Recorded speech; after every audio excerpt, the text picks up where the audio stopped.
How do we summarise over a year of virtual events for most organisations, and what can we learn from that experience?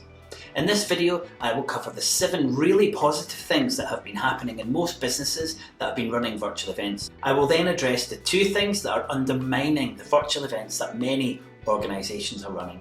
And then finally, I will tell you what you need to focus on to keep making the most of virtual events. Hello, I'm William Thompson, founder of the Virtual Event Campus and event consultant for Gallus Events. Over the last 18 months, I have helped over 100 businesses to run more and better virtual events. Now, the first virtual event I organised was back in 2006, but let's look at what's been happening with the virtual events that have been running over the last 2 years. Virtual events have allowed many organisations to continue to achieve their objectives despite a global pandemic.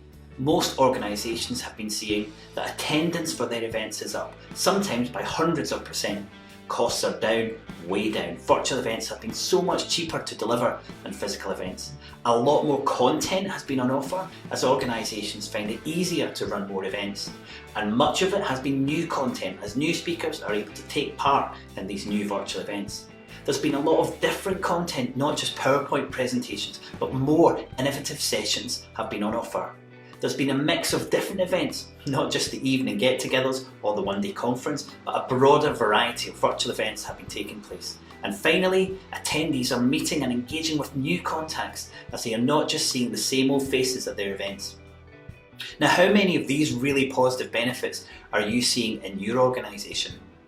Well, unfortunately, along with these big pluses, there's also 2 big problems. Many of these events are boring, and attendees are experiencing that dreaded Zoom virtual meeting fatigue, which means they aren't booking on or they're leaving your event pretty quickly. So despite all of the benefits that you and your organisation have been seeing, you know that some of your attendees and possibly your commercial partners are not enjoying the virtual events that you've been running. And that may have already led to you losing faith in virtual events. But with so many benefits, we have to do all we can to make our virtual events as powerful and successful as we can.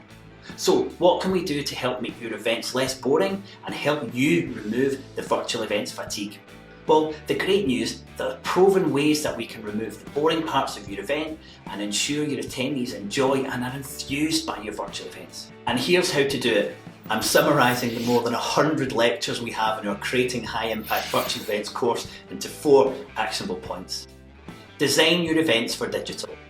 Come off Zoom, do it now, no more events on Zoom. Decide on which of the 3 pillars of a virtual event you want to concentrate on. Set the objectives for your event and then find the format. If you do these 4 things, you will find that you have the right number of virtual events and you will have virtual events that really are better than physical ones. So let's look at those 4 actionable points in a bit more detail. Design your event for digital. This means take a step back and place yourself in the position of your attendees. Start to design the event with them at the very heart of your event. So think about what you can do to make your event sticky. What can you do to make them stay longer at the event and enjoy more of your event? Well, the actionable answer to this is that you have to design your content and your connections differently from your physical events. You have to have more texturised content and you have to have more options for your attendees. You have to give them much more control.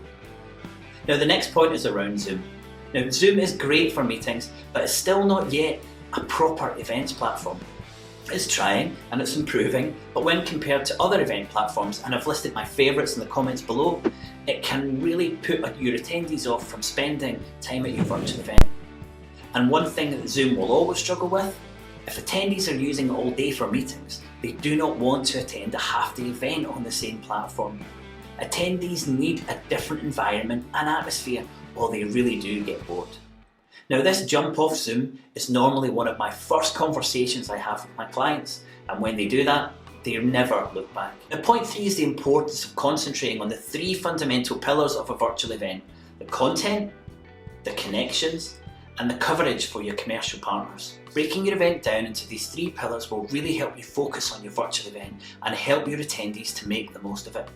Every successful virtual event identifies and then concentrates on the right pillar or pillars. Perhaps you only concentrate on one, or maybe you give all 3 a go. The most important thing is to work out what your event is trying to achieve and then concentrate on delivering that for your stakeholders. And finally, virtual events, like all events, have to be objective-led. If you want to make the most of virtual events, now that we're back in a world where physical events are taking place again, then you have to make sure virtual will deliver on your objectives. What has been happening is people have been concentrating on the medium of delivery and then setting the objectives. So set your objectives and then decide if a virtual format delivers on those objectives. That way you will ensure that all of your virtual events are objective-led and have the best chance of achieving those objectives. Now, I have seen the success of virtual events firsthand, as Gallus Events has supported organisations to deliver some amazing virtual events. We've also delivered several of our own events, and in designing the content for the virtual event campus, I have seen scores of new event professionals master the virtual environment. Virtual events still have so much to offer, and they are here to stay. Subscribe to make sure you're up to date with an ever-changing digital environment for your event.